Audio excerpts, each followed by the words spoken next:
안녕하세요. 오늘도 사연살롱을 찾아주셔서 감사합니다. 저는 30대 초반이고 연애 4년, 결혼 2년 만에 솔로가 된 여자입니다. 제 인생에서 가장 행복한 6년이 될 줄 알았는데 전 남편과 함께한 6년은 저에겐 지우고 싶은 기억이 되었네요. 물론 그걸 알았다면 그 사람이랑 결혼은 아예 꿈도 꾸지 않았을 텐데 누구나 자기 미래는 알 수 없고 중이 제 머리는 못 깎는다고 평생을 야무지다는 소리를 듣고 살았던 저인데도 그런 놈과 엮이게 되었어요. 제가 결혼 전부터 세상에서 가장 싫어하는 남편 유형이 지네 식구만 챙기는 이기적인 놈이거든요. 그런데 하필이면 제가 고른 남편이 제가 딱 싫어하는 그런 놈이었다니 지금 생각해도 너무 화가 납니다. 그런 놈을 못 알아보고 제 손으로 골랐다는 게 너무 화가 나요. 사실 그 사람은 결혼하고 효자가 된 최악의 케이스였거든요. 효자를 싫어하냐고요? 아니요. 효자 좋죠. 그런데 효자 노릇을 하고 싶으면 자기 집과 처가 모두 똑같이 챙겨야 하는 거 아닌가요? 그런데 그 사람은 자기 집에서만 효자가 되고 싶은 이기적인 놈이었어요. 그런 남편 덕에 저는 결혼 생활 내내 친정 식구들한테 미안한 자식이자 동생이 되고 말았는데 역시 이건 아니다 싶었을 때는 누구보다 빠른 손절이 답이더군요. 저는 원래 사람 고쳐 쓰는 거 아니라고 믿는 사람이거든요. 그리고 그런 전 남편과 밉상 시댁 가족들과 손절한 지금 저는 누구보다 행복한 싱글 라이프를 즐기며 살아가고 있는데요. 지금부터 제가 왜 손절하고 그 인간을 가차없이 버렸는지 그 이야기를 소상하게 밝혀드릴게요.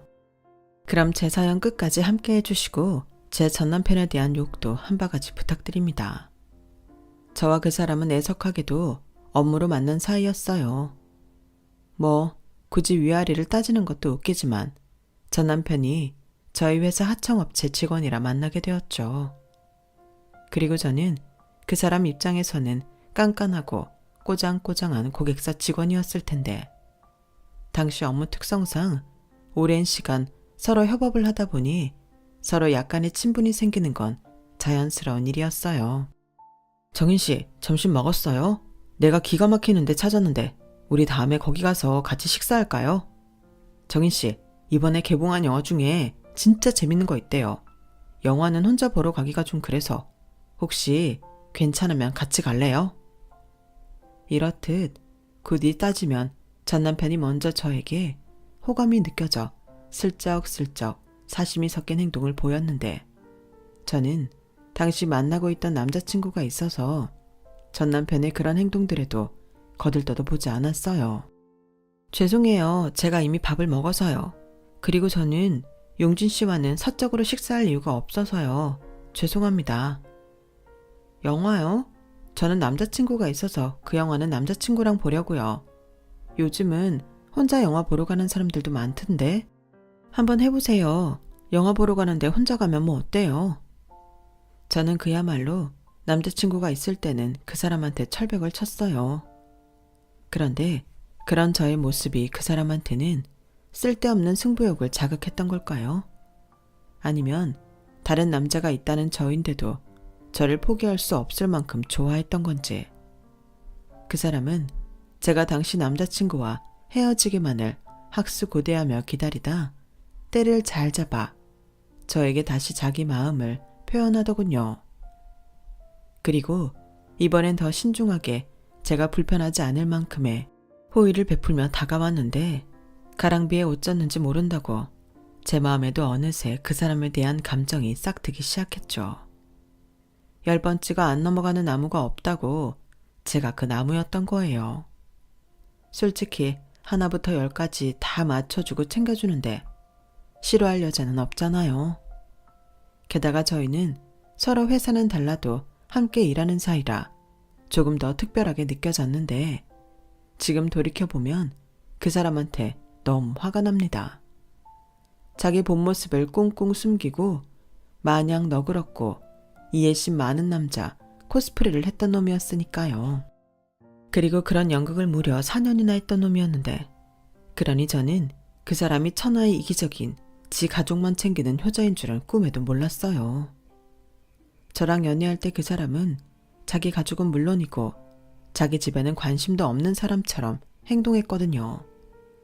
명절에도 차례만 지내고 나면 나와서 데이트를 하자고 했던 놈이었는데, 결혼 후에는 명절은 무조건 지네 집에서 연휴 내내 있고 싶어 했어요. 그뿐만이 아니었죠. 결혼 전에는 데이트 도중 집에서 아무리 전화가 걸려와도 받지 않고 받게 돼도 무심하게 짝이 없더니, 결혼 후에는 지 엄마나 여동생이 하는 말에는 깜빡 죽는 천하의 마마보이에 동생 바보가 따로 없더군요. 물론 저 혼자 자기 가족이 좋아서 그러는 건 괜찮아요. 문제는 저까지도 자기 부모와 여동생한테 잘하라고 강요한다는 건데, 그 사람의 가족이 뭔지, 결혼 후 그 사람은 입만 열면 가족 소리를 달고 살았어요. 정인아, 이제 너도 우리 가족이잖아요.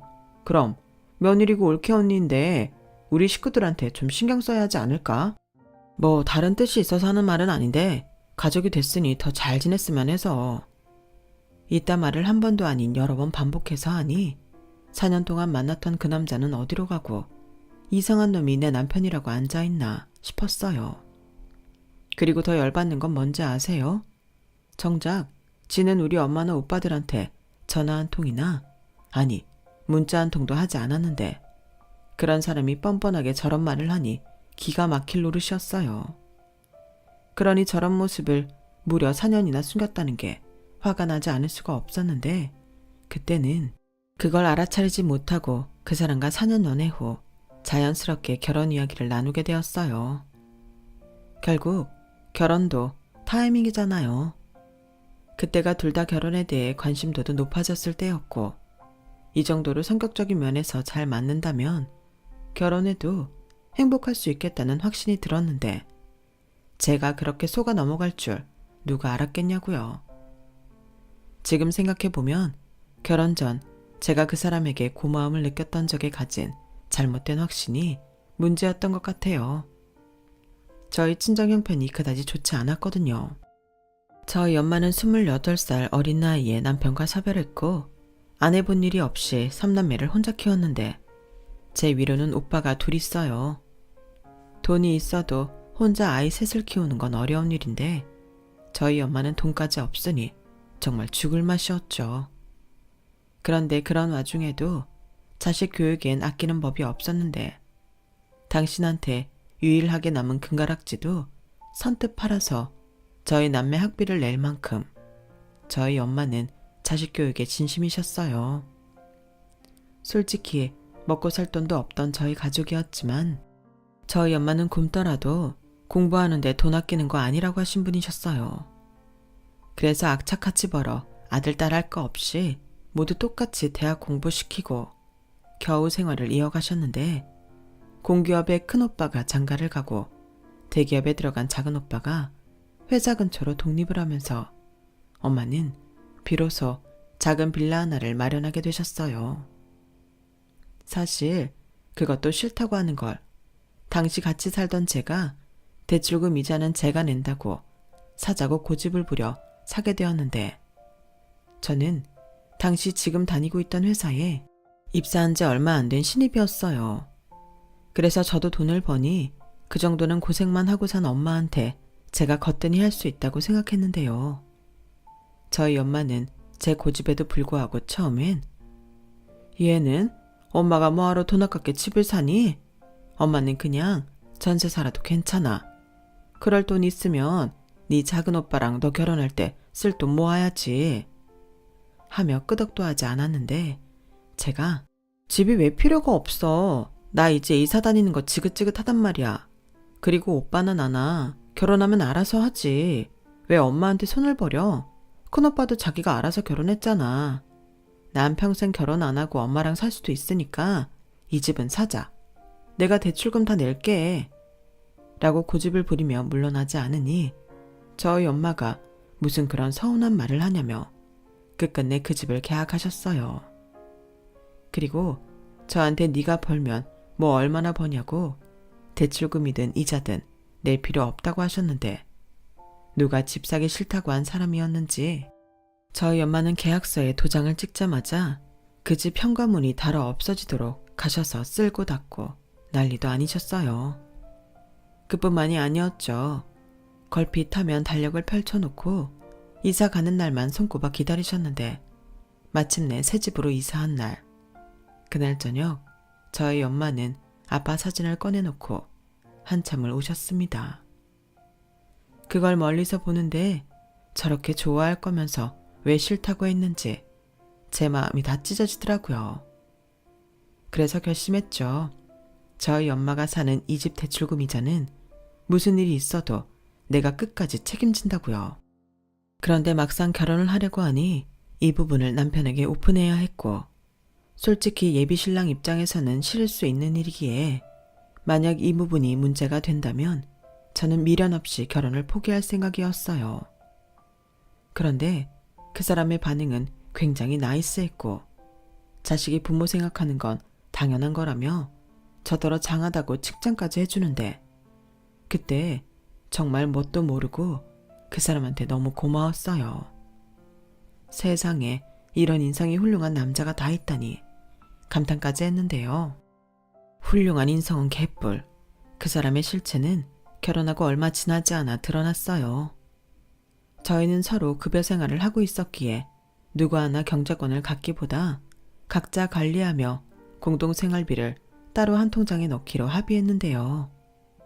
그렇게 지내기를 한 달쯤 넘었을까? 그 사람이 저에게 이렇게 말했어요. 자기야, 전에 자기가 장모님 집 대출금 때문에 30만 원씩 보내드리고 있다고 했잖아. 근데 나도 우리 엄마한테 매달 생활비 30만 원 드리고 있거든. 근데 엄마가 요즘 너무 힘들다고 결혼도 했으니 50만 원씩 달라고 하시는데 우리 이제 가족이잖아. 우리 엄마는 자기한테 시어머니시고. 그래서 하는 말인데 자기가 20만 원 정도 보태서 우리 엄마 생활비 같이 드리면 어때? 뭐? 나더러 시어머니한테 20만 원씩 매달 드리라고? 그럼 나는 우리 엄마한테 보내는 돈이랑 매달 50만 원씩 부담을 하라는 말이야?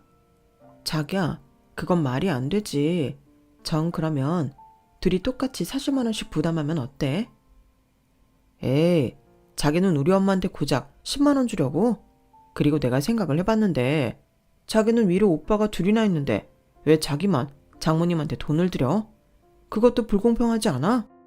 그야 그 집은 내가 사자고 해서 산 거고 오빠들도 엄마한테 따로 드리는 거 있을 거야. 내가 자세히 안 물어봐서 잘은 모르지만. 그래? 그럼 더 잘 됐네. 그럼 이참에 자기도 장모님한테 매달 30만 원씩 드리는 걸 좀 줄여봐. 말 나온 김에 이번 달부터 장모님한테 드리는 걸 10만 원으로 하고 우리 엄마한테 20만 원 하면 어때? 그럼 공평하게 자기 30만 원, 나 30만 원 하면 우리 결혼 전이랑 똑같이 양쪽 집에 돈 드릴 수 있잖아. 뭐? 지금 그게 무슨 논리야? 우리 엄마 줄 돈을 줄여서 자기 어머니들이라고? 에이, 말을 또 왜 그렇게 해? 나는 아들이고 자기는 딸이잖아. 우리 엄마는 아들이 나 하나고 장모님은 아들이 무려 둘이나 있는데 30만 원에서 10만 원으로 줄인다고 해도 뭐 하실 말은 없으시겠지. 자기, 진짜 그 말 진심으로 하는 거야? 만약 내가 똑같은 상황에서 자기더러 어머니 생활비 줄여서 우리 엄마 용돈 더 드리라고 하면 어떻게 할 건데? 자기야, 무슨 비유를 그렇게 해. 나는 별다른 뜻은 없었어. 자기가 힘들 것 같아서 이런 방법도 있다. 뭐 생각해보라는 차원에서 하는 말이지. 아니, 애당초 나한테 20만 원 시어머니 드리라는 말부터 이상한 것 같아. 자기는 자기 엄마 드리는 돈인데 왜 나한테 부담하라고 해? 뭐? 자기야, 그 말은 좀 서운하다. 우리 부부 아니야? 그럼 네 부모, 내 부모를 여기서 왜 나눠? 나는 그냥 이참에 자기가 우리 가족이랑 더 끈끈해지고 우리 부모님이 자기 더 좋아할 수 있는 계기를 만들어주고 싶었던 것 뿐이야. 사실 우리 예단 혼수 문제로 좀 안 좋았었잖아. 저는 저 말을 듣고 너무 기가 막혀서 말문이 막혀버렸어요. 물론 결혼한 마당에 서로 우리 집 니네 집 나눠서 누가 더 손해보는 거냐 따지는 것도 말이 안 되는 거지만 부모 자식 사이에도 마음에서 우러나와서 하는 것과 누가 억지로 시켜서 하는 건 다르잖아요. 거기에 저는 그 사람이 말한 대로 결혼 전 예단 혼수 때문에 결혼하자마자 시어머니에게 기회만 주어지면 갈굼을 당하고 있었는데, 결혼했으니 생활비를 올려달라는 그 말도 제 입장에서는 납득할 수 없었어요. 그리고 저는 결혼할 때 시댁에서 어떤 도움도 받지 못했는데, 그건 이미 상견례 때 서로 형편이 좋지 않으니 혼수 예물은 생략하자고 합의된 부분이었어요. 저희 시댁도 딱히 그렇게 잘 사는 건 아니었거든요. 그래서 고민한 끝에 양가에 부담 주지 말고 우리끼리 결혼식 비용이며 신혼여행, 혼수 같은 걸 해결하기로 했는데, 그때는 기특하다며 좋다고 하시더니 제가 정말 당신에게 아무것도 안 해드리자 시어머님이 그게 서운하셨던 모양이더군요.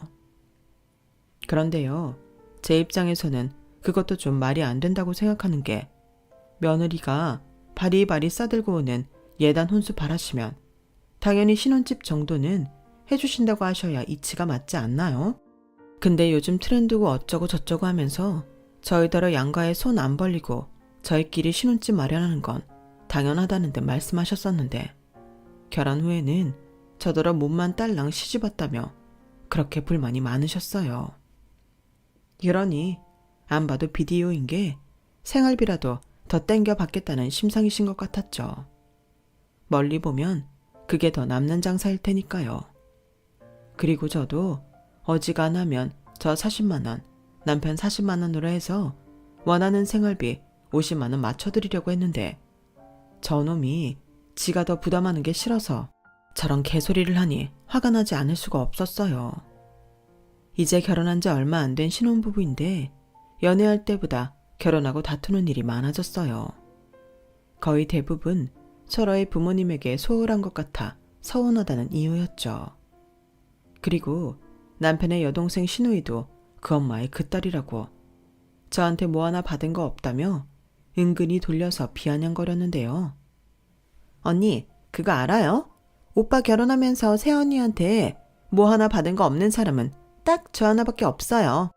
제 친구들은 죄다 하나같이 명품 가방이나 화장품, 옷 같은 거 다 받았다고 자랑하는데 저 요즘 올케 언니 때문에 대인관계 다 끊길 판이에요.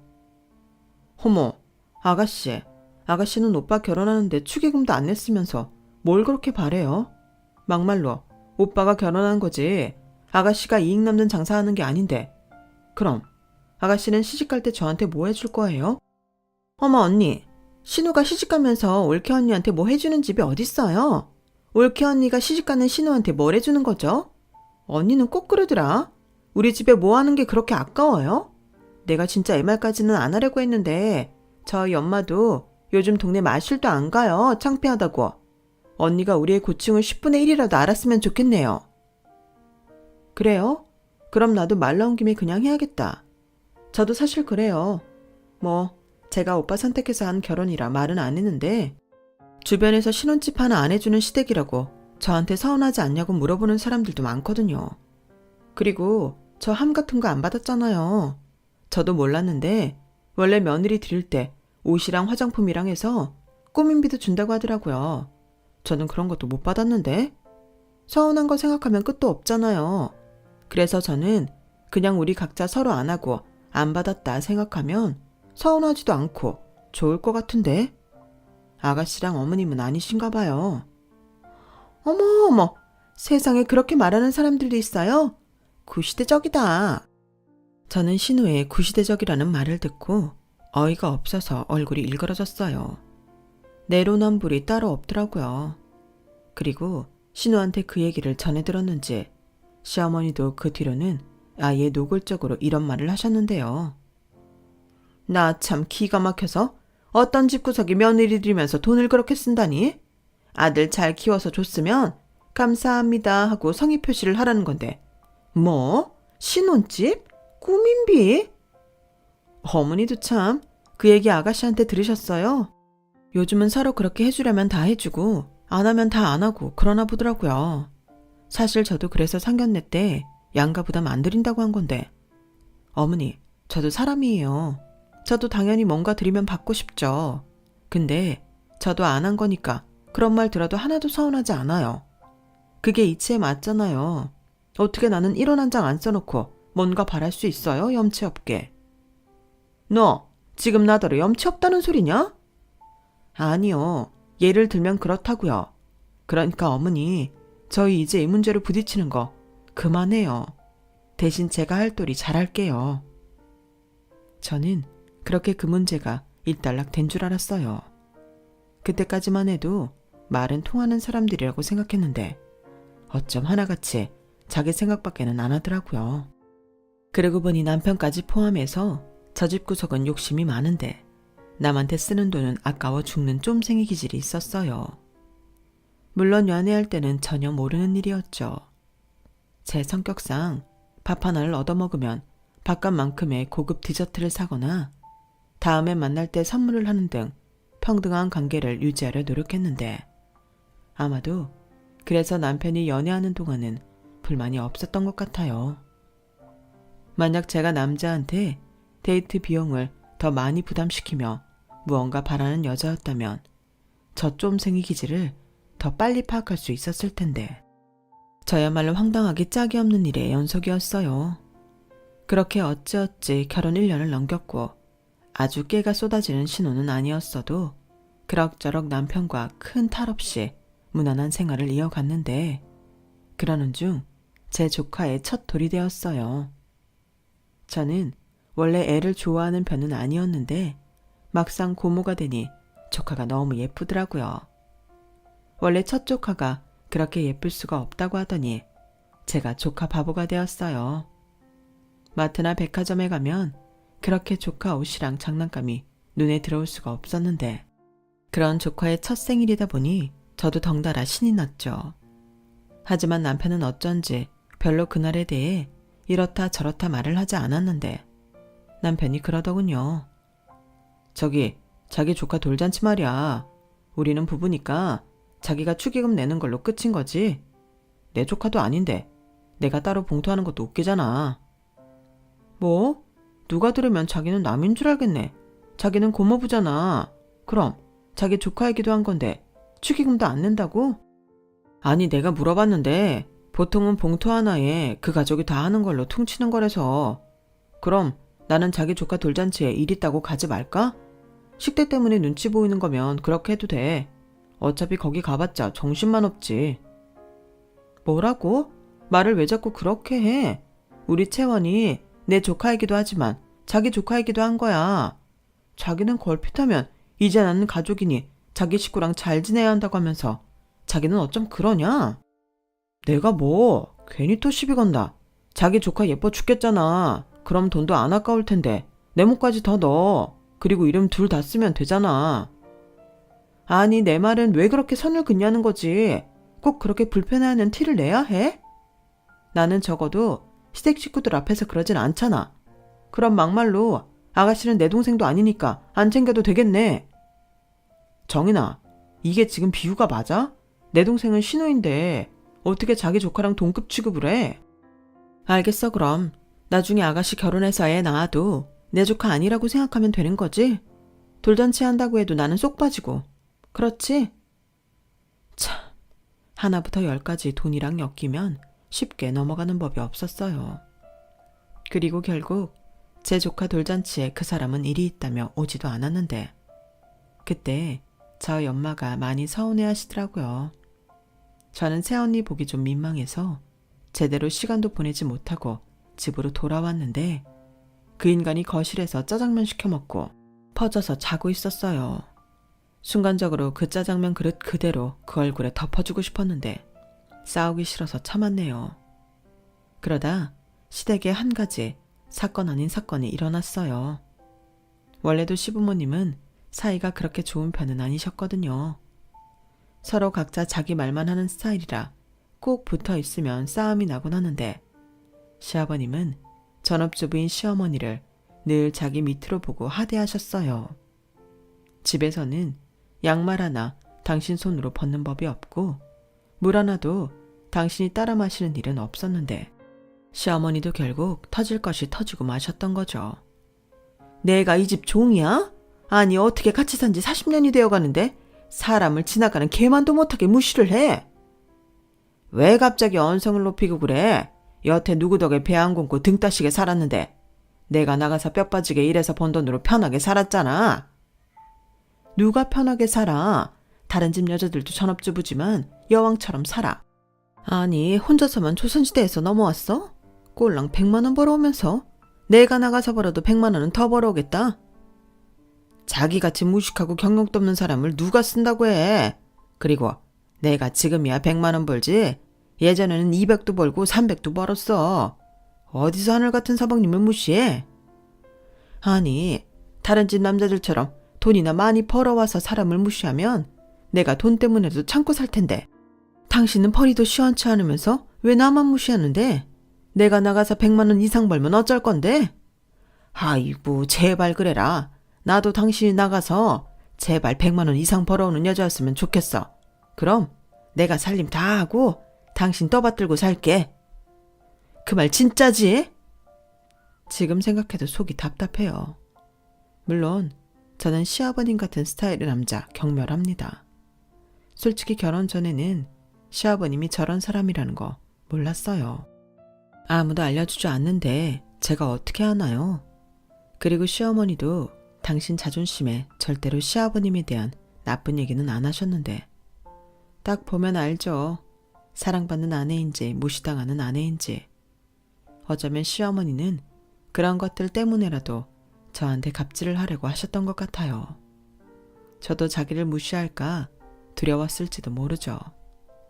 아무튼 저런 말까지 들은 시어머니는 당신 손으로 돈을 벌어야겠다고 생각하셨는지 그날 이후부터 일자리를 찾아다니셨는데 그 흔한 마트 파트타임도 구하기 힘들다고 불만이 많으셨어요. 저희 시어머니가 초등학교 졸업이거든요. 물론 몸으로 일하는데 학력은 중요하지 않죠. 근데 나이도 적지 않고 직장 경험은 없는 데다 학력도 낮다 보니 이력서를 내는 족족 불합격이었고 나중엔 당신이 할 수 있는 일은 건물 계단 청소 같은 화장실 청소 같은 거였는데 그건 죽기보다 싫다고 하셨어요. 하지만 당신이 돈을 못 벌면 그거 봐라.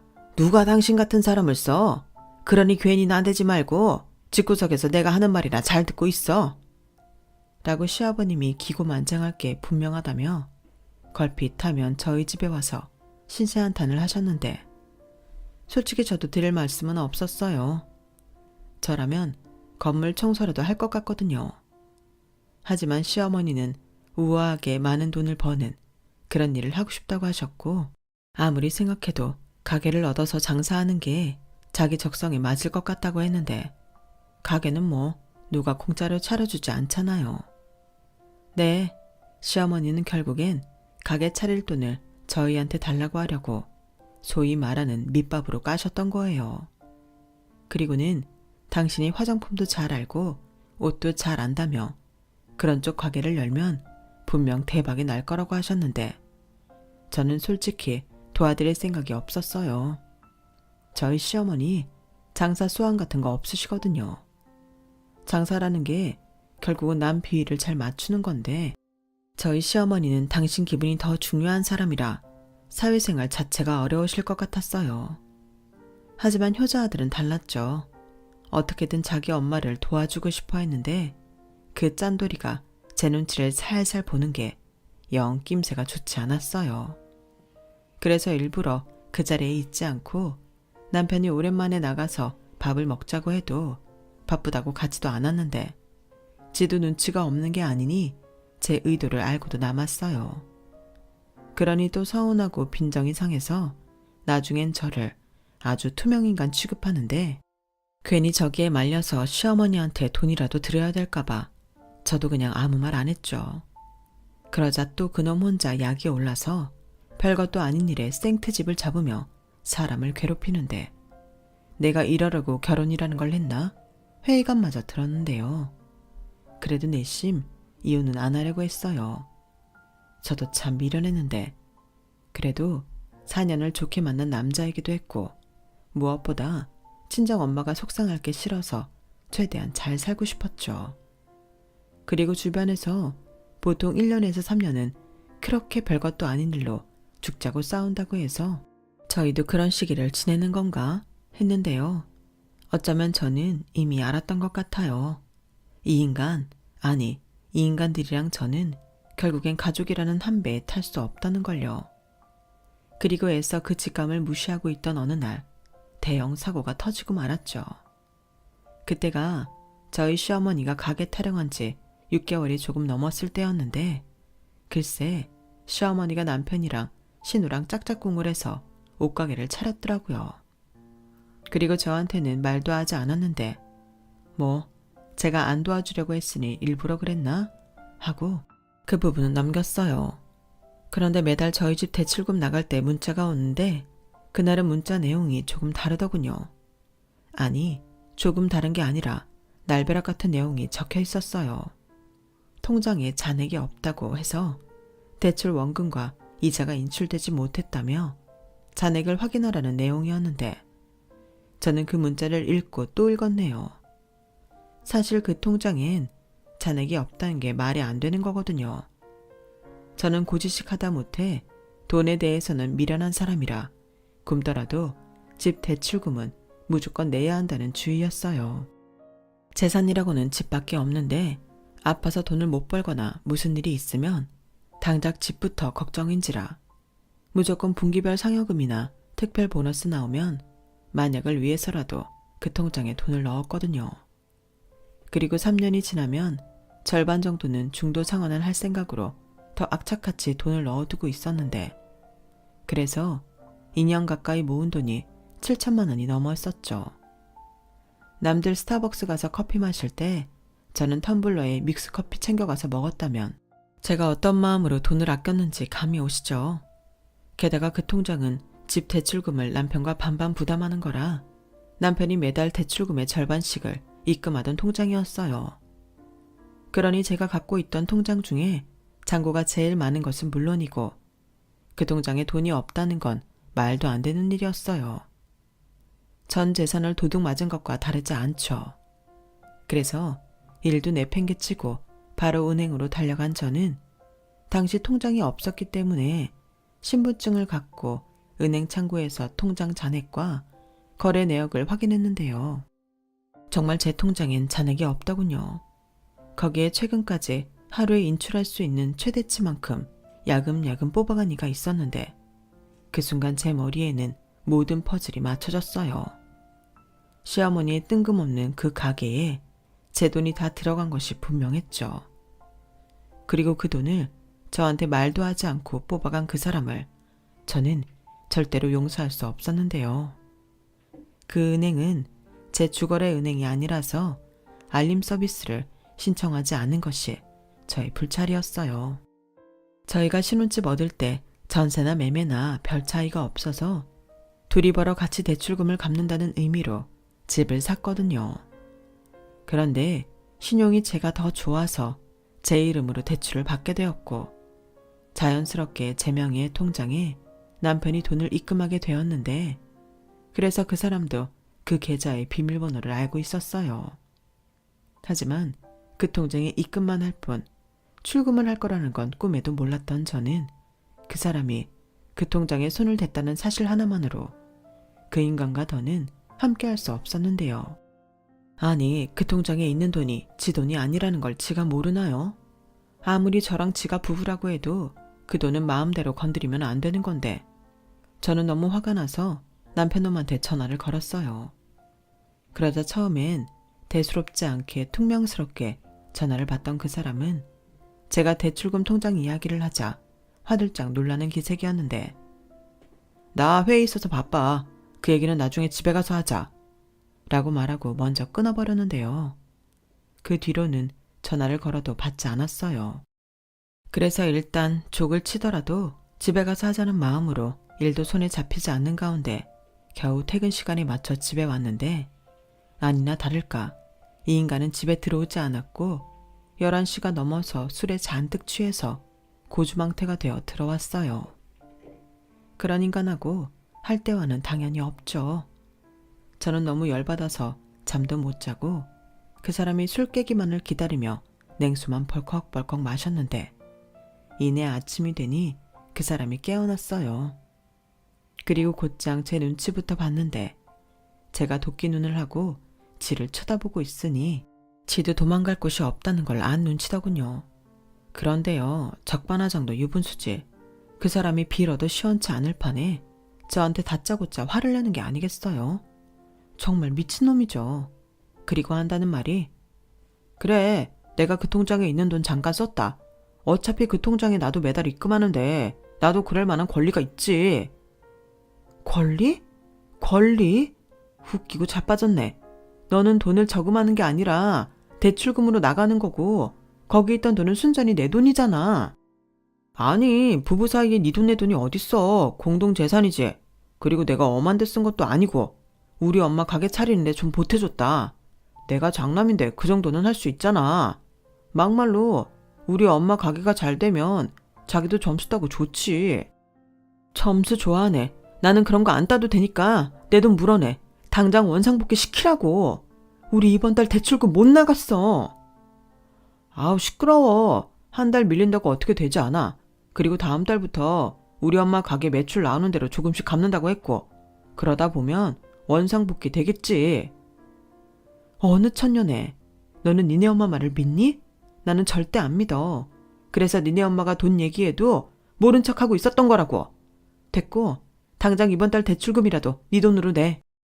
뭐? 아니 나 혼자 사는 것도 아닌데 내가 그걸 왜 혼자 내. 그럼 자긴 여기서 공짜로 살아? 막말로 이 집 명의도 내 건 아니잖아. 대출금 밀린다고 해서 내가 밀리는 게 아니라고.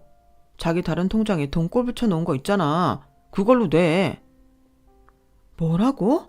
네가 지금 사람 새끼니? 아니 이럴 거면 뭐하러 결혼을 했어. 그냥 니네 엄마랑 살지. 됐고 당장 내 돈 내놔. 사채빚을 내든 내 돈 가져오라고. 야, 너는 꼭 돈 문제 생기면 눈이 돌더라? 너는 가족보다 돈이 더 중요하냐?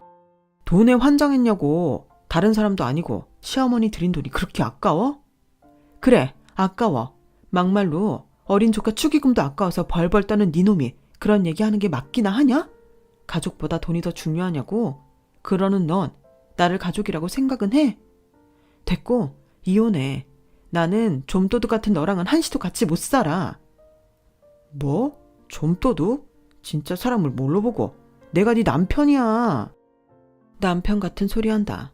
남편이 와이프가 커피가 맡겨가면 모은 피 같은 돈을 그렇게 말도 없이 훔쳐갔다가 바치냐? 당장 내 집에서 나가. 그리고 이 집에 대한 네 권리만큼 받고 싶으면 내 돈 가져오고. 나 너랑 이혼하면 바로 너 절도로 고소할 거야.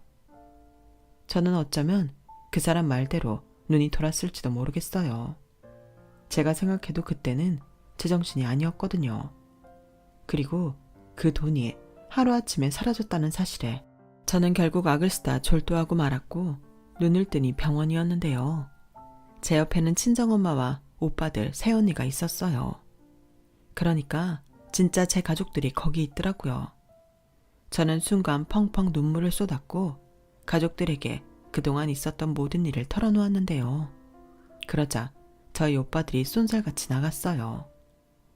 원래도 여동생 일이라면 유난히 죽이 잘 맞는 형제였는데 그날도 남편 놈을 잡아 족을 치든 돈을 되찾아오든 하겠다고 나갔어요. 그리고 싸언니가 아는 변호사 선배가 있다고 바로 이혼 소장을 작성하게 도와줬는데 저는 그렇게 일사천리로 그 사람이랑 헤어지는 수순을 밟았어요. 그리고 심적으로 힘든 저에게 저희 엄마는 우리 딸 똑소리 나게 키웠다고 생각했는데 엄마가 잘못했네. 이렇게 여린 것을. 그동안 얼마나 혼자 힘들었어. 엄마한테 그 사람이랑 못 살겠다고 와서 울고불고 하지. 엄마는 네가 행복하길 바래서 시집 보낸 거지 참고 살라고 시집 보낸 게 아니야. 아니다 싶으면 얼른 엄마한테 다시 오면 되지. 미련하게 왜 참아. 네가 돌아올 집이 없어. 엄마가 없어. 저는 엄마의 저 말에 그동안 꾹꾹 눌러온 모든 서러움이 쏟아져 나왔어요. 그리고 새언니의 주도하에 신혼집 비밀번호부터 바꿔버렸는데요. 저희 오빠들한테 영혼까지 탈탈 털린 그 사람은 뭘 잘했다고 자기가 이혼하냐며 가족도 없는데 돈 좀 꺼냈었다고 이혼 당해야 하냐고 저희 오빠들 앞에서 발광을 했다고 했는데요. 저희 오빠들은 그것도 다 녹음해서 증거로 만들어줬어요. 나중에 판사님도 남편은 사고방식 자체가 다른 사람들과 다른 것 같다며 질린 얼굴을 하시더라고요. 그리고 당연히 제 통장에 손댄 것과 집 도어락을 함부로 뜯은 것까지 그 사람이 다 배상하라고. 그리고 정신적 피해 보상 1,000만 원까지 해서 제 손을 들어줬는데요. 그 사람은 당연히 억울하다고 항소한다고 난리를 쳤죠. 하지만 시간을 끌어봤자 자기한테 유리한 것이 없기에 그 사람은 결국 저에게 가져간 모든 것을 배상해야 했어요. 그리고 제 소유집은 팔아 일부 그 사람한테 줄 것도 없이 제 위자료로 챙길 수 있었는데요. 알고 보니 시어머니의 가게는 진작 망해서 건질 것도 없더군요. 심지어 사기까지 당해서 시아버님 몰래 해결하느라 사채까지 끌어다 썼다는데 그래놓고 자기 아들한테 해결해달라고 했다나요? 그 아들은 이미 저한테 있는 거 다 뺏기고 빈털터리가 된 후였는데 말이죠. 그리고 저는 그놈이랑 그놈 엄마 상대로 고소 진행했고요.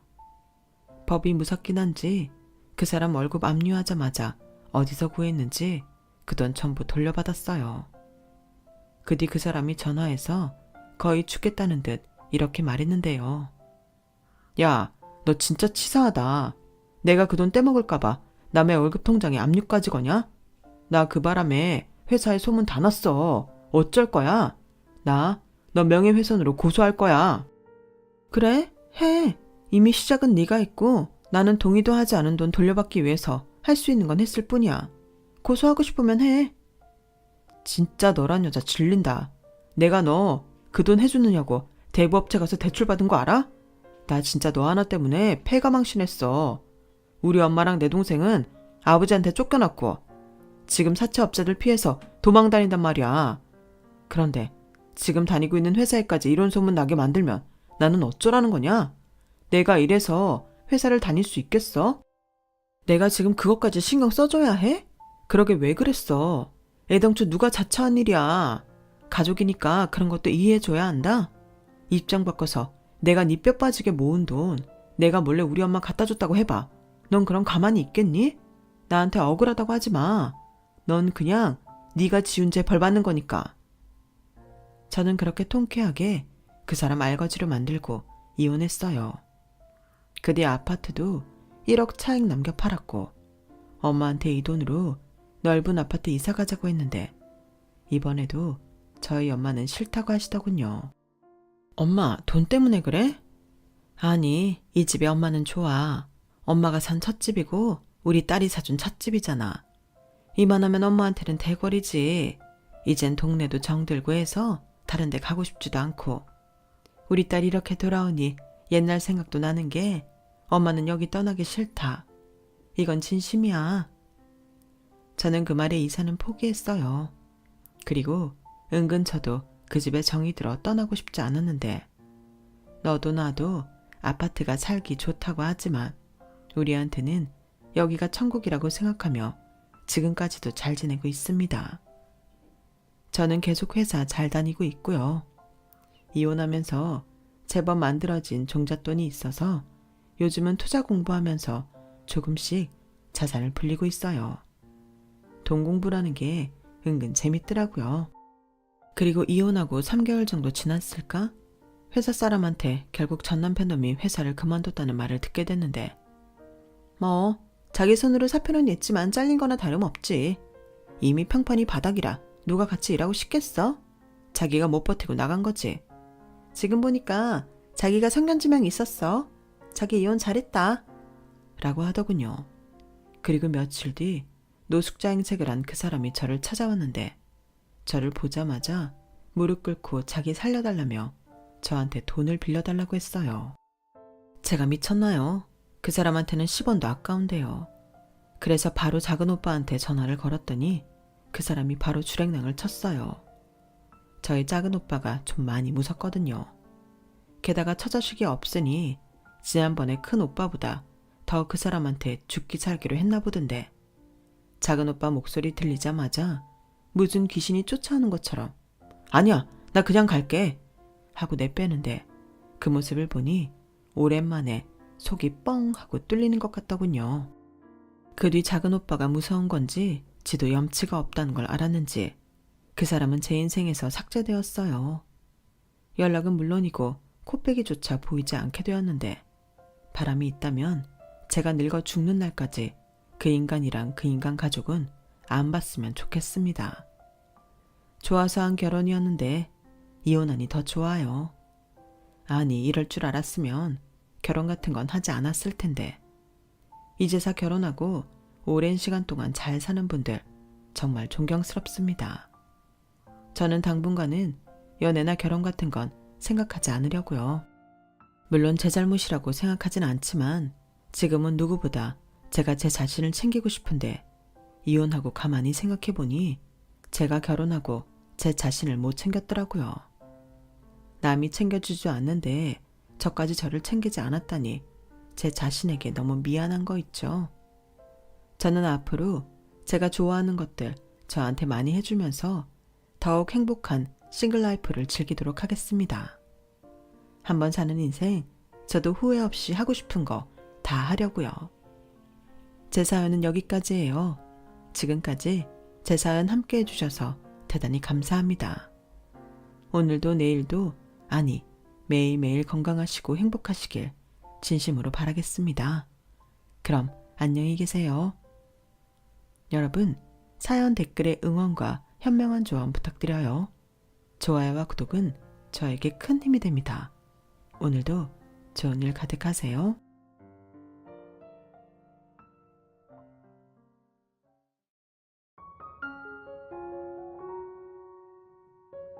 안녕하세요. 오늘도 사연 살롱을 찾아주셔서 감사합니다. 저는 경기도에 사는 30대 초반의 여성이에요. 저는 작년 이맘때에 결혼을 했다가 단 3주 만에 남편과 갈라서게 됐어요. 그럴 거면 결혼 왜 했냐고 하실 분들도 계시겠죠.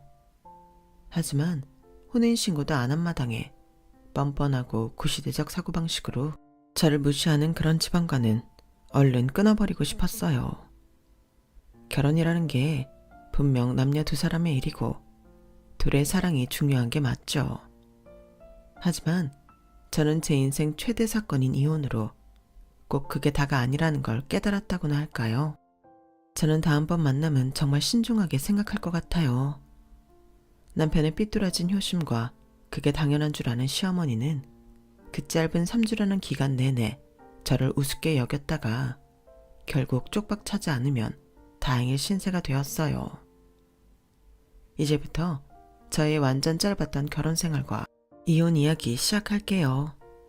사실 저와 남편이 결혼한다고 주변에 알렸을 때 제 친구들은 모두 의아한 반응이었어요. 민정아, 너 정말 최충호하고 결혼해? 우리는 너 그 사람하고 결혼 안 할 줄 알았어. 너무 안 어울려서. 겉보기에 어울리고 말고가 뭐가 중요해. 우리 두 사람 마음이 중요하지. 그런데 이혼을 한 후 친구들이 했던 말은 외모가 아니라 분위기. 그러니까 느낌 같은 거였다는 걸 알았어요. 딱 봐도 저 두 사람은 뭔가 아닌데 싶더라는 거예요. 그리고 다행히 저의 이혼을 두고 뭐라고 하는 친구들은 없네요. 뒤에서 뭐라고 말하는지 그것까지는 모르지만 제가 신경 쓸 일은 아니니까요. 그런 거 보면 주변에서 보는 눈이 더 정확하다는 말이 많네요. 시어머니는 처음부터 저를 못마땅하게 생각했어요. 그걸 감추지 않고 티도 많이 냈고요. 저는 엄마가 중학생 때 돌아가신 후에 아빠가 저 고2 때 재혼을 하셨거든요. 워낙 아빠가 혼자 저와 남동생 키우느라 힘들어 하신 것도 알고 아빠 직업이 증권 쪽 일이라서 새벽에도 갑자기 불려나가고 때로는 밤낮이 바뀐 생활도 하셨기 때문에 저나 남동생은 아빠의 재혼을 환영했어요. 새엄마가 오시고 저희 가족이 단란히 잘 지내나 싶었지만 그것도 잠시였고 저 대학 들어가자마자 아빠가 병으로 돌아가셨죠. 닦아놓고 말해서 새엄마는 저희 남매와 아무런 연결점이 없음에도 한번 엄마는 끝까지 엄마라며 저희 손을 놓지 않으셨고 동생과 저 뒷바라지도 정말 헌신적으로 하셨어요. 제가 대학을 졸업하면서 바로 취직을 할 수 있었던 것도 제가 아무것도 신경 쓰지 않고 취직 준비에만 몰두할 수 있게 모든 걸 지원해 주셨기 때문이거든요. 남동생도 좋은 대학에 원하는 과에 잘 들어갔고요. 저와 동생은 누구보다 엄마에게 고맙게 생각하고 있고 누가 뭐라고 해도 저희 세 사람은 한 가족이라는 믿음이 있어요. 하지만 시어머니는 그런 저의 배경을 걸고 넘어졌어요. 아니, 친엄마도 아니고 아빠가 재혼을 한 거면 집안이 대체 어떻게 돌아가는 거야? 아가씨네 가정교육 믿어도 되겠어? 내 입장에서는 아주 중요한 문제야. 그러니까 확실하게 대답해줘야겠어. 어떤 가정교육을 말씀하시는지 모르겠지만 제 또래의 일반적인 수준이라면 저도 그렇게 받았다고 자부합니다, 어머니. 걱정시켜드릴 일 없을 거예요. 그런 말 듣고 기분 나쁘지 않았다면 거짓말이겠죠. 하지만 이게 첫 만남이기도 하고 어쨌든 부모된 입장에서 자기 며느리감한테 궁금할 수도 있겠지 하며 이해했어요. 하지만 남편 집안이라고 해서 대단히 평탄하지는 않았어요. 남편도 아버지가 몇 년 전에 돌아가셨는데 그 아버지가 일을 잘못 벌려서 빚을 많이 졌고 남편은 사회생활을 시작하면서부터 그 빚을 갚아나가느라 힘들었다고 해요. 남편이 결혼하자고 한 건 그 빚들이 정리가 되고 난 후였어요. 이제는 자기 가정을 가져도 되겠다 싶더래요. 저는 제가 결혼을 얼른 하면 엄마가 안심하지 않을까? 그런 마음이 더 컸고요. 물론 결혼을 결심했을 당시에는 상대가 좋아서 그런 것도 컸지만 다 지나고 보니 다른 이유들이 더 비중을 많이 차지했더라고요. 남편은 조금 고지식한 데는 있었지만 험한 말 한 번 하지 않았고 싸우는 것도 싫어해서 저는 그 점을 참 좋아했어요. 그런데 그것도 다 자기가 편하고 좋을 때 일이고 자기 뜻과 안 맞는 게 생기고 결혼하고 내가 이제 지 손아귀에 있다고 여기면서 또 바뀌더라고요. 이래서 사람은 한 면만 보고 다 알 수 없는 것 같아요. 결혼식 준비 때는 시어머니가 자기네 지금까지 고생해서 도와줄 수 있는 여유가 없다고 딱 잘라 말해 거의 모든 걸 제가 감당했어요. 그러는 와중에도 시어머니는 저한테 싫은 소리를 했고요. 남편은 자기 엄마가 이해심이 많다고 했지만 저한테 하는 걸 봐서는 이해심이 손톱에 때만큼도 없어 보였어요. 시어머니는 거두절미하고 저라는 사람이 싫었던 것 같아요. 말 한마디 한마디가 다 저를 걸고 넘어지려고 했고요. 내 또래는 재혼이 흔한 일이 아니라 네가 아무리 나한테 평범하게 컸다고 말을 해도 우리랑은 같을 수 없다고 본다. 니네 새엄마는 너네한테 잘 하시니? 계모는 암만 잘해도 계모이긴 하다만. 그럼요. 저는 새엄마라고 안 하고 엄마라고 하는걸요. 제 동생도 그렇고요. 그럴 정도로 저희한테 둘도 없는 분이세요. 남동생은 뭐라고 했는지 내가 못 들은 것 같은데? 네가 자기소개는 알아서 해주면 좋겠구나. 네, 공공기관에서 일한다고 전에 말씀드렸는데 기억 안 나시나 봐요. 내가 남들이 한 말 어떻게 일일이 기억하니? 그것도 이제 두 번 보는 사람 말을 뭘 색이라는 거야. 너나 네 남동생이나 마음고생 꽤나 했을 텐데도 나름 인생 충실히 살긴 했구나. 하긴 안 그랬으면 우리 충우 같은 애 만나지도 못했겠지. 가정환경이 안 좋으면 애들이 대부분 엇나가서 이상한 데로 빠지더라고. 저희 마음고생 심하게 한 건 없어요. 물론 부모님 돌아가셨을 때는 힘들었지만 그것도 제 인생의 한 부분이니 받아들였고요. 너는 그렇게 말해도 그렇게 평범한 상황은 아니잖아. 아무튼 그래서 나는 여전히 네가 불편하다. 우리 충우가 왜 하필 너랑 결혼하겠다고 하는지 모르겠어. 그나마 네가 연봉 높은 괜찮은 직장 다닌다니 충우가 돈 때문에 고생은 안 하겠구나. 안심은 된다. 결혼하면 너는 우리 가족이라고 생각하면 되겠네. 어차피 친부모님은 한 명도 없잖아. 동생도 남자니까 결혼하면 뭐 남의 여자 사람 되는 거 순식간이고 그러니까 네가 나한테 친부모 대하듯 잘해줘야 한다. 알았지? 나 그거 하나 생각하고 이 결혼 허락한 거야. 그 어느 말 하나 제 마음을 비틀지 않는 게 없었지만 시어머니 될 사람이니 긴장도 많이 하고 잘 보이고 싶은 마음도 있어서 아무 말 안 하고 듣기만 하고 있었어요. 사람이라는 게 자기가 한번 결정한 걸 뒤집는다는 게 쉽지가 않더라고요. 시어머니가 워낙 저렇게 나오니 결혼 준비하며 몇 번이고 하지 말아야 하나 싶은 마음이 있었지만 이미 주변에도 다 이야기해 놓았잖아요. 그런 것들이 선뜻 뒤집게 만들지 못하더라고요. 다 지나서 하는 말이긴 했지만 그때 뒤집고 헤어졌어야 됐어요. 하긴 그랬으면 남편이라는 놈의 진상을 파악하지는 못했겠죠. 신혼집은 워낙 남편 쪽에 여유가 없었기에 새엄마가 제 앞으로 만들어 놓은 적금으로 전세를 얻어주셨어요. 언제 그렇게 준비하셨는지 그 적금을 내놓는 순간 저절로 눈물이 핑 돌더라고요. 뭘 울어? 엄마가 돼서 자식 결혼자금 준비도 안 한다는 게 말이 돼?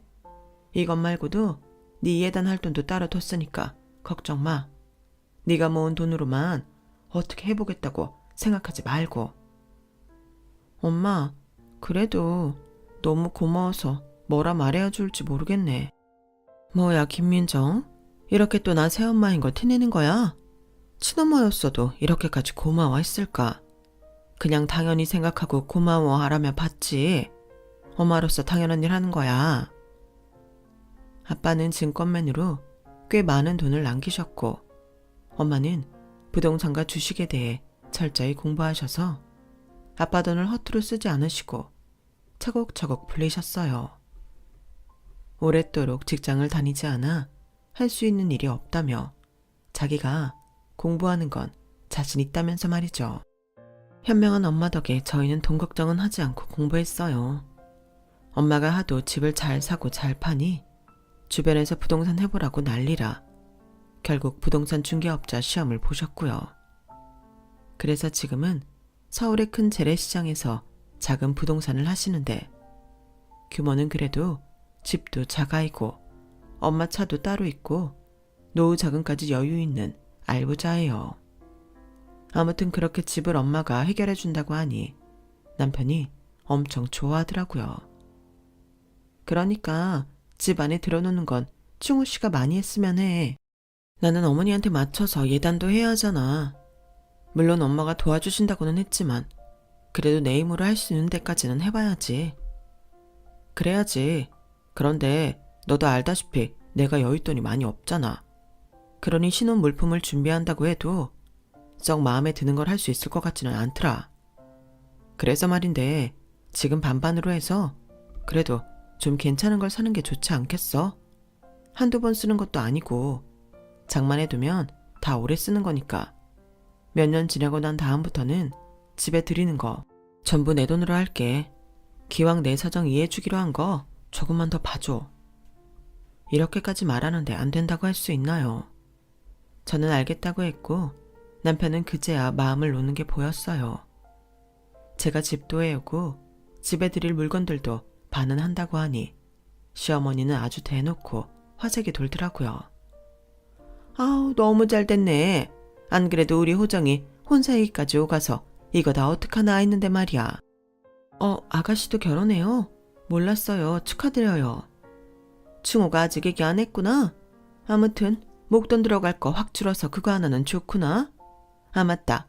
우리 차 바꾼다는 말은 들었어?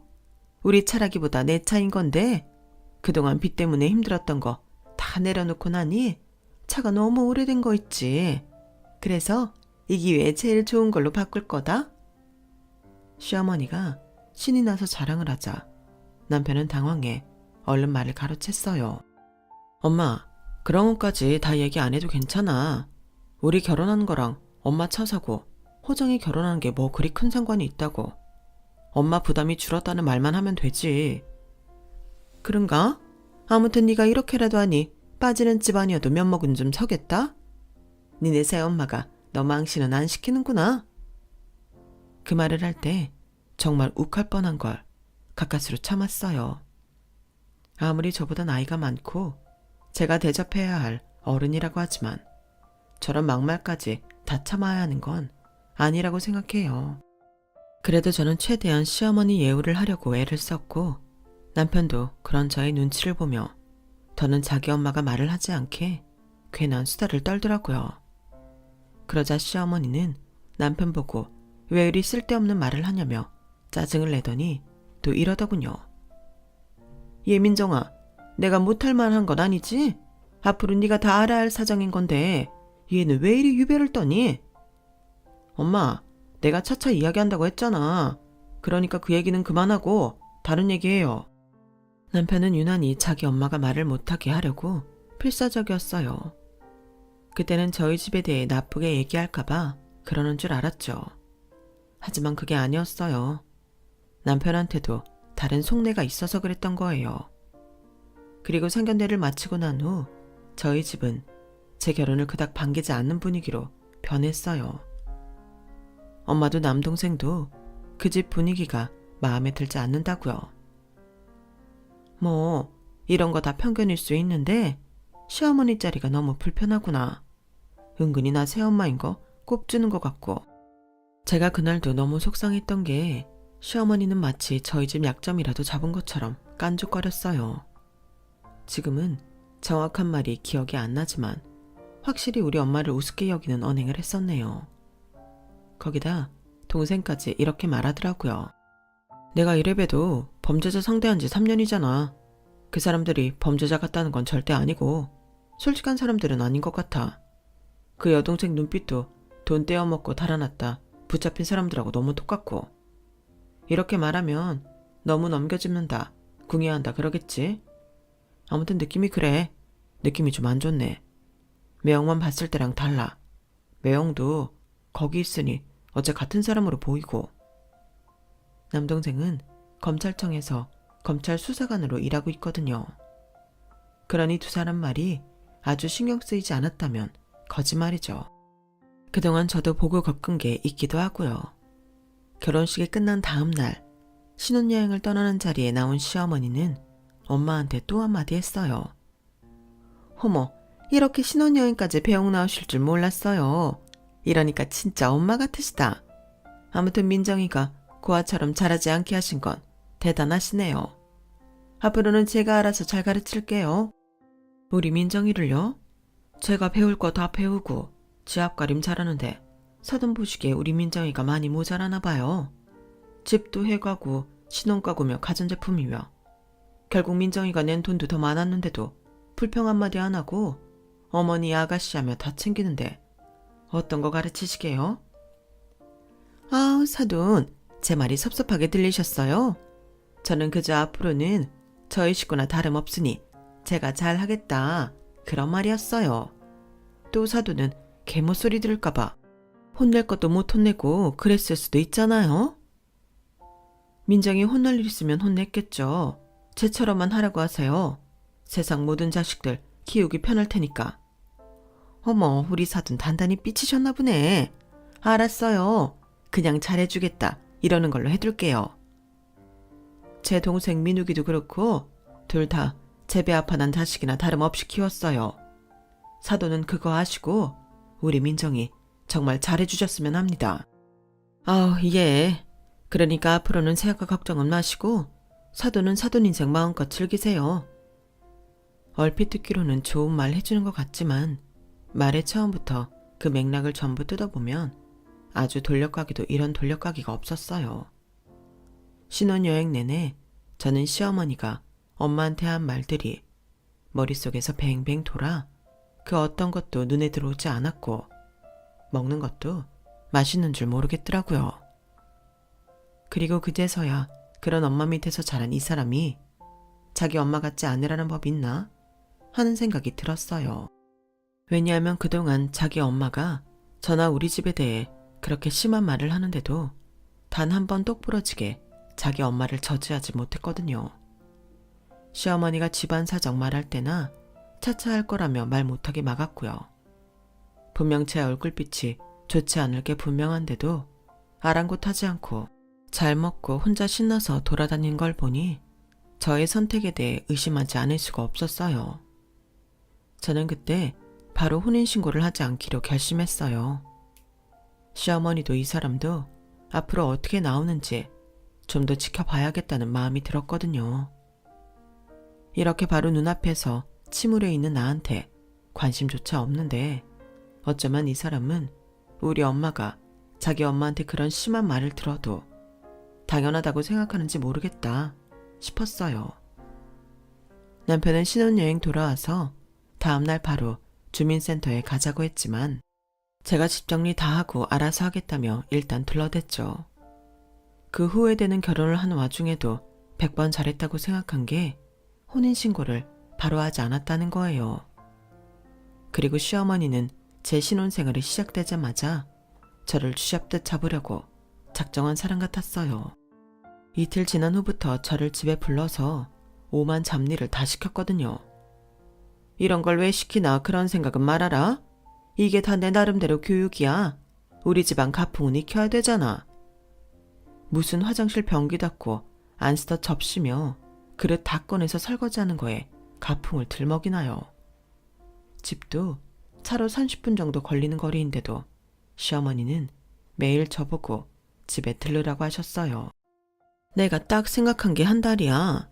한 달은 우리 집에 와서 나한테 배울 거 다 배워야 된다. 라며 때도 아닌 김치를 담그게 하질 않나. 갈비찜을 하라고 하질 않나. 그것도 전부 다 제 돈으로 재료를 사라고 했죠. 나는 사먹는 거 딱 질색이다. 뭐든 집에서 정성 들여 해먹어 버릇해야지. 밖에서 음식 자꾸 먹으면 몸에도 안 좋아. 제가 이미 남편한테 들어서 시어머니 부엌 일 거의 안 하고 맨 다 사먹는 거 알고 있는데 어디서 폼을 잡고 허풍을 치는지 속이 보여 우스기까지 했어요. 남편은 퇴근하고 매일 지네 집에 끌려가는 저를 보면서도 단 한마디 하지 않고 구경꾼처럼 굴었고요. 저는 생각보다 더 빨리 결단을 내려야겠다 생각했어요. 그런 제 속도 모르고 시어머니는 집에까지 와서 횡포라는 횡포는 다 부리더군요. 솔직히 저는 어디까지 가나 보자 하는 마음도 있었어요. 시어머니는 제가 살림을 너무 못한다며 친정에서 갖다 준 반찬은 쉬지도 않았는데 버리고 자기가 마트에서 사온 반찬이나 제가 전날 시댁에서 만들어 놓고 온 걸로 냉장고를 채웠어요. 예, 아무리 채식 좋다고 하지만 사람은 고기를 먹어야 힘을 쓰는 거야. 니네 엄마는 계모 티내니? 어째 이렇게 풀만 잔뜩 갖다 주는 거야? 두고 보는 것도 정도가 있지. 새엄마를 걸고 넘어지는 건 참을 수 없어서 한마디 했어요. 어머니, 저희 엄마가 갖다 주신 그 반찬들이요. 웬만한 마트에서는 사지도 못하는 채소들로 만든 거예요. 다 몸에 좋은 것들이고요.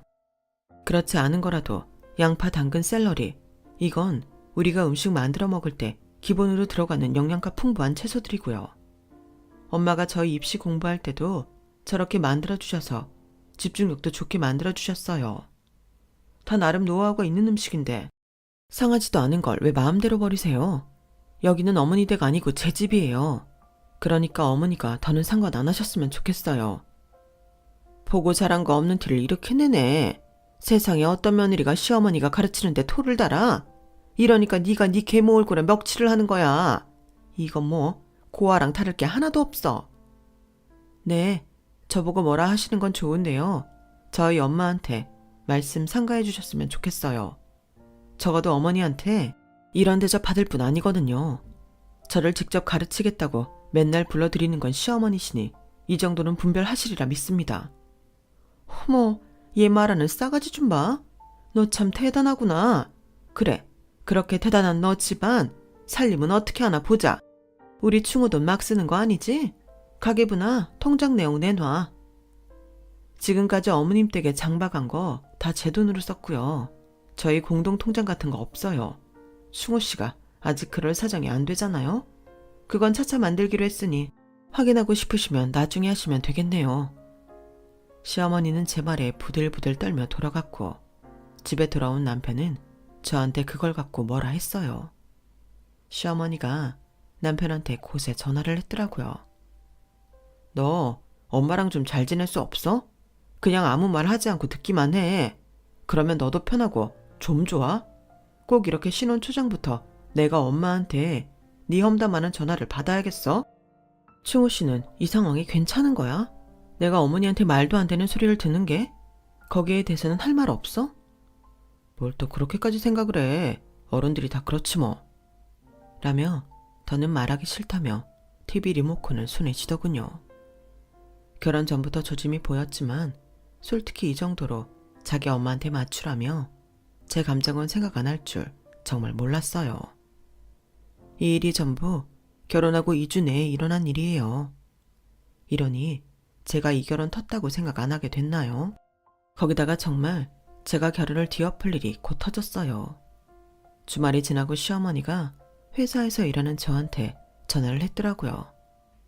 제가 바빠서 받지 않자 급하다며 문자까지 보냈길래 좀 한가할 때 얼른 나와 전화를 했죠. 그랬더니 정말 말도 안 되는 소리를 당당하게 짓거렸어요. 너 오늘 월급날이지? 충호한테 다 들었어. 그러니까 월급 1원도 빠뜨리지 말고 바로 나한테 보내라. 지금쯤이면 월급 들어오지 않았니? 월급을 보내라뇨? 왜요? 그럼 저희는 뭘로 살아요? 충호한테 못 들었어? 우리 호정이네 신혼집 대출한 거랑 내 차 할부금 오늘부터 나간다. 그거 네 돈으로 하기로 했잖아. 못 들었고요. 그걸 제 월급으로 다 내겠다는 말씀인 거예요?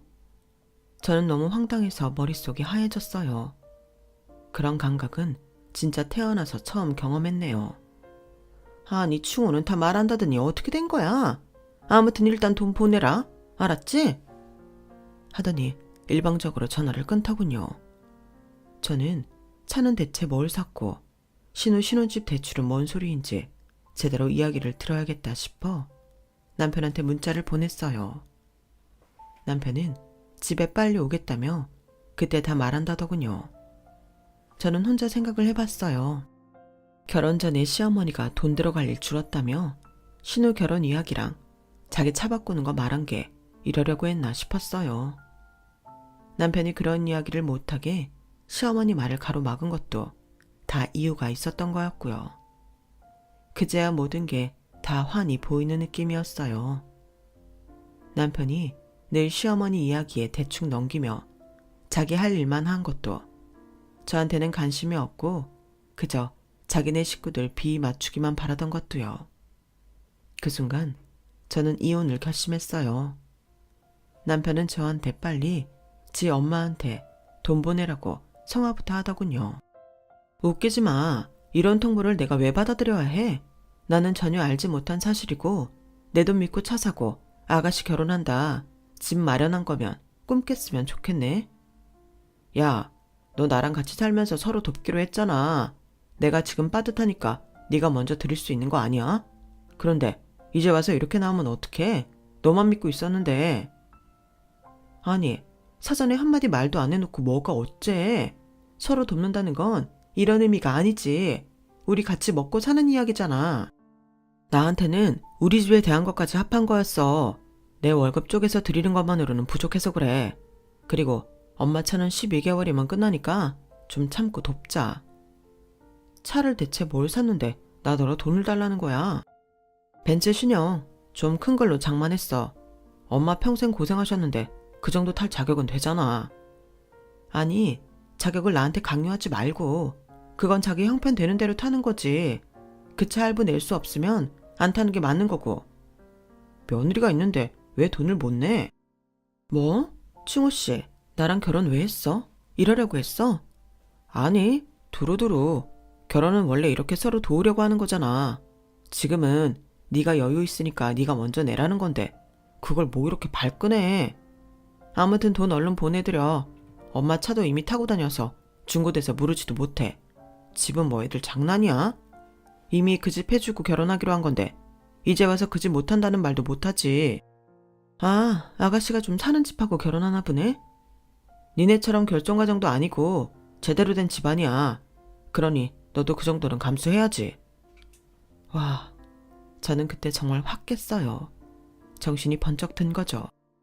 이 인간조차 우리 집을 무시하고 있었던 거였어요. 한마디로 제가 만만하니까 결혼한 거고요. 그런 방법은 이것밖에 없겠다. 이혼하는 거. 너 안 되겠으니까 짐 싸서 니네 집으로 가. 야, 왜 이래? 뭐 이딴 일 갖고 이혼하니 만회하는 거야. 나는 그저 각자 자기 위치에 맞게 하자는 거야. 우리는 이제 공동체잖아. 그럼 남편 돈이 없으면 아내가 나서서 먼저 해줄 수도 있는 거 아니겠어? 이런 게 평범한 집안들이라고. 알겠어?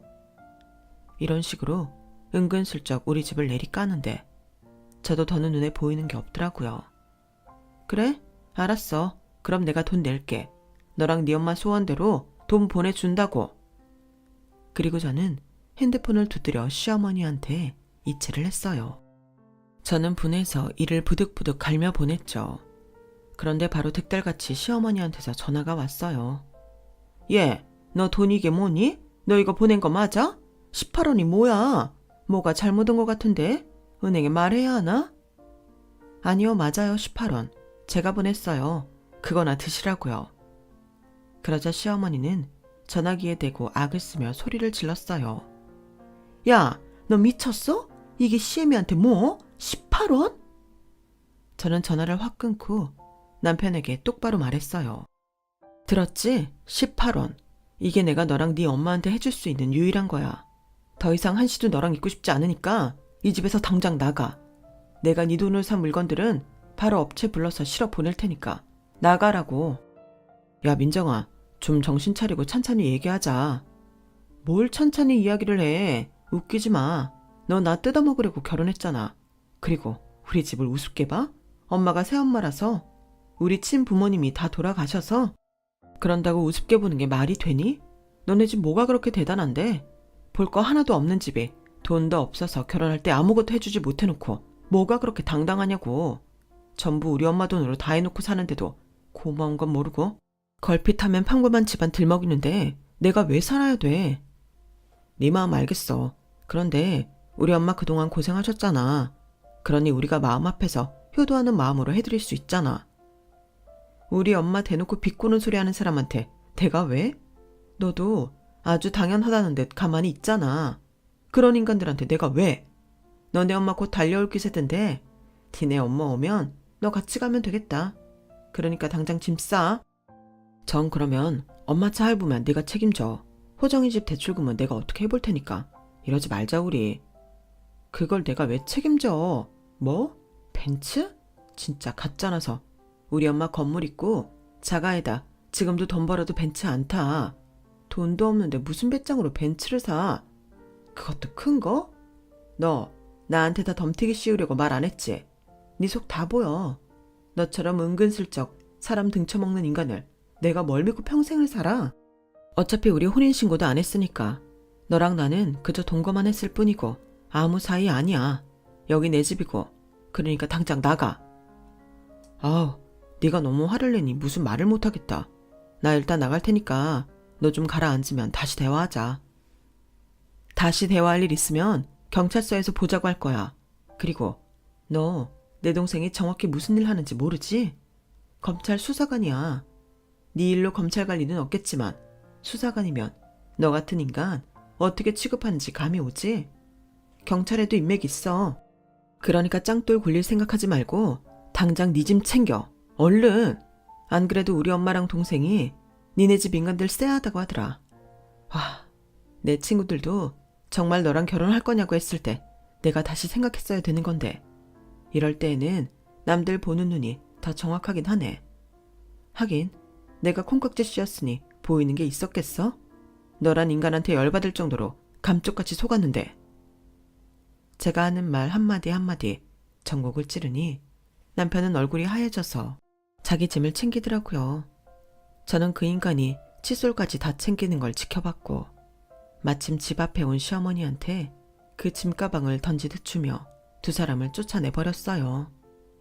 더 이상 우리 엄마를 모욕하고 저를 우습게 보는 인간들하고 같은 공간 안에 있고 싶지 않았거든요. 남편처럼 어물쩡 자기 집에만 헌신하기를 바라는 사람하고는 평생을 같이 할 자신도 없었어요. 시어머니는 제가 남편을 쫓아냈다며 난리를 치고 저희 회사까지 쫓아왔지만 제가 미리 경비실에 말해둔 덕에 시어머니는 로비에서 밀려나 회사 안으로 들어오지도 못했어요. 시어머니는 저한테 문자 폭탄을 보내고 제가 얼마나 나쁜 년인지 사방팔방 다 말할 거라고 악을 썼어요. 그래서 제가 전화 온 거 딱 받고 이렇게 말했죠. 네, 한번 해보세요. 그러면 저도 어머니랑 그 인간이 절 어떻게 속여먹었으며 어머니가 저희 엄마한테 무슨 말 했는지 낱낱이 밝혀줄 테니까요. 어떻게 하시겠어요? 그리고요, 어머니 계속 저한테 이러시면 제 동생도 가만 안 있는댔어요. 제 동생 검찰 수사관이라고 겁먹으라고 하는 거 제가 되게 싫어하는데요. 이번 경우에는 제가 동생 카드 좀 쓰고 싶네요. 이 시어머니가 얼마나 비겁한지 그 말 나오자마자 태세전환 하더군요. 어머, 내가 또 뭘 그렇게까지 잘못한 건 아니잖니? 속상해서 그런 거지. 얘야, 아직 화 많이 났지? 우리는 너 화 풀릴 때까지 기다릴 수 있어. 내가 잘못했다면 사과하마. 기분 나쁘니? 미안하다. 아니, 누가 이런 성의 없는 사과 받겠대요? 어머니 곤란해지실까봐 수 쓰는 거 여기서도 다 보여요. 그러니 쇼 그만하세요. 전화 다시 하지 마시고요. 시어머니는 제 말에 꼼짝 못하는 것 같더니 며칠이 지나 저희 집 앞에 찾아와 저를 천하의 페루나라며 고래고래 소리 지르고 저희 엄마를 모욕하고 집안이 콩가루라 자기네 집도 망친 집이라며 난리를 쳤어요. 제가 정말 경찰에 신고했고 선처 안 해주겠다고 버티니 그제야 싹싹 빌더라고요. 내가 다시는 안 그럴게. 속상해서 해본 소리야. 그러니 한 번만 받아오. 응? 이렇게 부탁할게. 그렇게 한번 뜨거운 맛을 보여주니 다시는 안 하더군요. 남편도 술 마시고 찾아와서 그깟 돈이 뭐라고 그걸 못 줘서 결혼 3주 만에 이혼이냐며 행패를 부리다가 동생한테 정말 혼나보겠냐는 으름장을 듣고 꽁문이 빠져라 도망갔고요. 정말 끝까지 치졸하고 비열한 인간들이었어요. 그 과정을 모두 겪으며 저는 남편한테 있던 일말의 정까지 싹 다 정리하고 완전 털어냈어요. 물론 제 안에 상처는 남아있죠. 그래서 한동안은 휴직을 내고 산사에도 갔다가 명상도 배우러 다녔네요. 몇 달의 실랑이 끝에 남편과 저는 돈 문제도 깨끗하게 털어내고 완전히 인연을 끊어버렸어요. 저는 핸드폰 번호도 바꾸고 그 인간 메일이며 SNS도 전부 차단했고요. 꼴도 보고 싶지 않거든요. 그렇게 시간이 지나고 나니 이제는 이야기는 할 수 있게 되었네요. 여전히 화가 날 때가 있기는 하지만요. 남편은 지금도 가끔 술 마시다가 제 이야기를 한다는 말이 들려오긴 했지만 저는 그럴 때마다 제 앞에서 그 인간 이야기 하지 말라고 차단했어요. 이게 제가 3주 만에 결혼 생활 끝낸 이야기예요. 주변에서 둘이 안 어울린다고 하는 말들, 결코 흘려들을 말만은 아니라는 생각이 들었네요. 부디 제 경험이 결혼을 앞두고 마음에 걸리는 게 있는 여성분들 계시다면 참조가 되었으면 해요. 좋은 참조는 아니지만 지금 자기 상황에 비추어 볼 수는 있지 않을까 해요. 그럼 제 사연은 여기서 마칠게요. 제 사연 들어주신 분들 모두 항상 건강하시고 평안하세요. 여러분, 사연 댓글에 응원과 현명한 조언 부탁드려요. 좋아요와 구독은 저에게 큰 힘이 됩니다. 오늘도 좋은 일 가득하세요.